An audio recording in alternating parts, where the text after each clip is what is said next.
One of the interesting things that I found in doing this reporting, what's really surprised me, is that we found that a lot of these new Antifa members, they're young people, disenfranchised young people who felt that they were let down by both parties after the election, and this is where they ended up. To get the next generation on their side, the Nazis had put tremendous energy into winning them over. Theirs was the party of youth against age, offering young people not just a dream, but a role to play. Standard bearers in the march to a new dawn. It was a way of channeling the natural rebelliousness of youth on organized lines. And the organization responsible was the Hitlerjugend, the youth wing of the Nazi Party.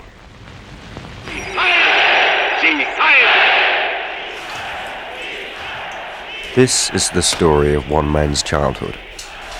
10 years old when the Nazis came to power, like so many children in Germany, Henry Mettelmann learned to live, to fight, if necessary to die, for Adolf Hitler.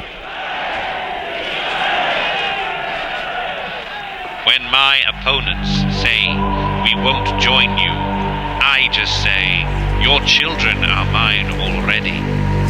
What are you? In time you will die. Your sons and daughters stand forever in my new camp, and in a short time they'll know nothing else but this new community. For Henry's parents, the Nazi takeover spelled disaster. Henry remembers their hopelessness as the brown pest, as his father called them. When my father spoke so badly about them, I just didn't understand it. I thought, what does he mean that these Nazis are so dangerous? They were always so friendly to me. Denn ihr seid Fleisch, von unserem Fleisch und Blut, von unserem Blut. Und in euren jungen Gehirn brennt derselbe Geist, der uns beherrscht. In 1932, the Hitler Youth numbered just 100,000. Within 2 years, it numbered 3.5 million. And by 1939, it was an army, compulsory for all boys, with girls joining its sister organization, the League of German Maidens. It was the largest youth movement the world had ever seen. You would think today's crisis of confidence would force a rethinking about schooling among Democrats, but it won't.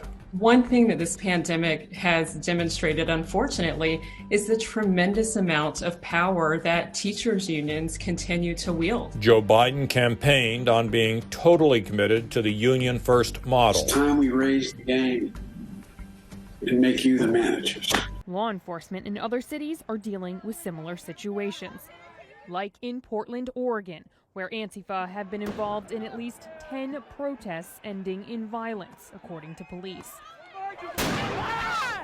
And it's wearing on the community. It is new. It's like this rumble mentality of, I'm going to bring my friends, you bring your friends, and we're going to fight it out in the park. It's not something we've seen here. It's not good for the city. People are just frustrated by it. It's affecting their livability. It's affecting their business. Has it become more violent? It happens quicker. The fire starting that we saw on May Day is something we haven't really seen much of in the past. The running through the street, breaking windows and everything in sight, we haven't seen it as consistently as we've seen it in the last 8 months.